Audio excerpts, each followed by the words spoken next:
it's time to rid yourself of your current presuppositions. There's another thing that, see, in the Soviet Union, when Solzhenitsyn wrote about the Soviet Union and its pathologies, it sort of peaked in terms of its pathological authoritarianism when it became illegal to complain that your life wasn't going well. And you just think about how horrible that is, eh? Because you know, lots of times your life isn't going well. I mean, and I don't mean this in some casual way. I mean, maybe, I don't know, maybe you have diabetes and you know, maybe you're going to lose your feet or something. Like, it's really not, it's nothing trivial that's going on here. Something is not good. Or maybe it's economic, or maybe you're unemployed, but you see, the idea in the Soviet Union was, well, we already have all the answers. Everything's perfect already. That's what totalitarians think. Well, if everything's perfect and you're suffering, then, well, maybe there's something wrong with you. Because everything is perfect after all, and if you're suffering, then, and what are you going to come out and say? Well, I'm suffering? It's like, well, then you're evidence that things aren't perfect, right?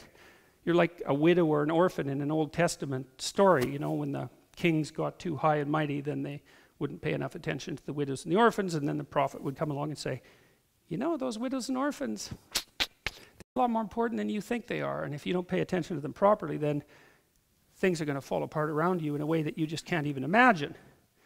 And so, well, then you're sort of like your own widow and your own orphan, but you don't get to say, hey, look, you know, things aren't perfect yet because I'm actually having still quite a rough time here. You don't get to admit to your own suffering.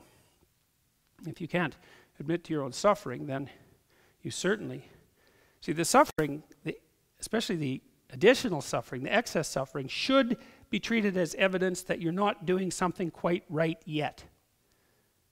It should be treated as evidence that you're wrong.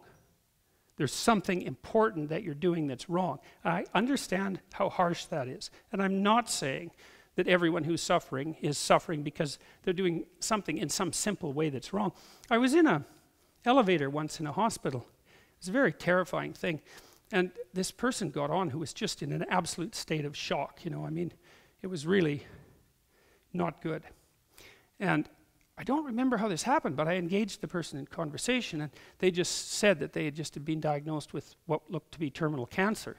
And what was horrifying about it was that what they were doing was going over their life in the elevator, trying to figure out what they had done in order to deserve such a fate. You know, they had immediately taken it on themselves as a moral failing. And that's not what I'm saying. You can't come up to someone who has cancer and say, well, if you weren't such a bloody idiot throughout your whole life, you wouldn't have cancer. And believe me, that happens a lot more than you think. And people who have diseases like that get blamed for it. That's not what I'm saying. It's not like that. It's a more generalized attitude. That is that if life isn't yet what it should be, then you have a primary responsibility to do something about it. And the place to start looking is to your own errors and to fix them.